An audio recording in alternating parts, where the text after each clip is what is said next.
Hi, and welcome back to the weekly show. I'm wearing a jacket, which sucks. These days, it's so hot in Sri Lanka that Mahinda Rajapaksa has shaved his mustache. This is actually a global problem. Soon, Donald Trump may have to remove his toupee. And yes, that is fake hair. Why is it so hot? Well, a big part of the problem is climate change. This is how each year has been different from the 20th century average. And honestly, you don't need to be a scientist to read this. As you can see, it's getting hot in here.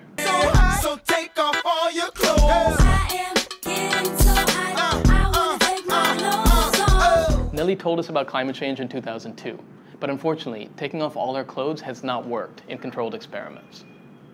So if it's not caused by wearing clothes, what is making it hot in here? Well, it's actually pretty simple. To help you understand, we asked fake US President Frank Underwood to demonstrate. Here he is showing a drunk congressman how climate change works, using just a car and a closed garage. You just close your eyes. Let it all go. The rest of the world doesn't matter. We have all the time in the world. That's right, if you keep burning stuff in a closed environment, the environment will get hotter and eventually kill you. This should be obvious. Don't make Frank come and explain it to you. Now it's too late, and climate change is just happening. So how does that affect us here in Sri Lanka? Well, just look at Negombo. More heat means more melting polar ice, which means higher sea levels. A 20 to 60 centimeter rise means that Negombo is kind of underwater in just 10 years. That map is from Sri Lanka's Disaster Management Center. They also released a video of what Negombo tourism would look like in 2025. Who lives in a pineapple under the sea? Here's what would happen around Gaul. As you can see, we have seawater going into fresh water, which messes up farming and drinking water supplies. Finally, here's Colombo, where the whole coast is messed up, and you even have flooding inland in places like Nugagoda. Sri Lanka has more problems than most places because we live in the Indian Ocean. The ocean is landlocked from the north, and it heats up faster than a parked car in the sun.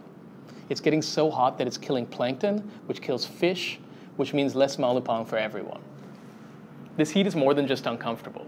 Changing weather is going to take our land, our natural resources, and food. Basically, climate change is like colonialism. It starts from the coast and ruins everything.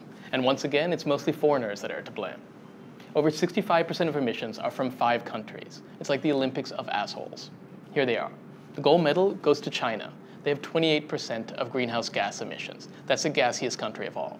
The USA has 16%, the EU has 10%, and then India and Russia have 6% each. Meanwhile, the 19 countries that pollute the least are islands, most of them in the Pacific. So the unfair part is that the problem comes from here, but the consequences are felt here. So what can a little country like Sri Lanka do? Basically, nothing. But we could help out the tiny countries that are fighting. They're going to the UN and complaining and making a noise. These are tiny islands like the Maldives, Tuvalu, and Kiribati. Some of these nations sound like stuff we eat, but they still make more noise than we do. Of course, that's not what Sri Lanka is doing at all. In fact, we're building another coal-powered power plant in Sampur, brought to us by India, one of the heavy farters we talked about before. What Sri Lanka should be doing is saying that we'll be carbon neutral by 2030 and try to shame the rest of the world into acting faster. If you think Mahinda looks bad without a mustache, think about our country without a coastline. Oh, stop pacing, time wasting. I got a friend with a pole in the basement. What? I'm just kidding like Jason. Oh. Unless you're gonna do it.